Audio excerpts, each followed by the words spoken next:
Ils étaient en train de travailler, ils finissent alignés les uns à côté des autres, puis enchaînés aux mains et aux pieds comme les pires criminels.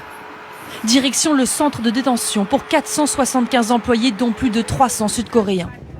ICE, la police de l'immigration mandatée par Donald Trump, se targue d'avoir réalisé la plus grande descente de son histoire. On est vraiment en Amérique, j'ai jamais vu ça. Quelques heures plus tôt, avec des hélicoptères et des dizaines de véhicules, ICE et le FBI débarquent en force en Géorgie, sur le site industriel du groupe automobile sud-coréen Hyundai. On veut que toute l'activité sur le site cesse immédiatement. C'est la panique. Plusieurs salariés tentent de s'enfuir, de se cacher dans les entrepôts. Certains finissent même dans l'eau avant d'être finalement appréhendés. Tous doivent présenter leurs papiers. Beaucoup d'entre eux avaient un visa temporaire qui avait expiré. Mais ces images et surtout les méthodes employées choquent en Corée du Sud et font les gros titres.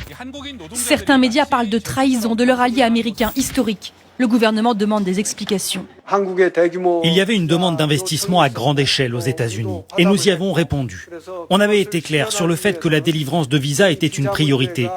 On va clairement protester auprès des États-Unis. Après s'être félicité de l'arrestation de ces migrants illégaux, Donald Trump tente désormais de calmer le jeu. ICE avait raison, car ils sont illégaux.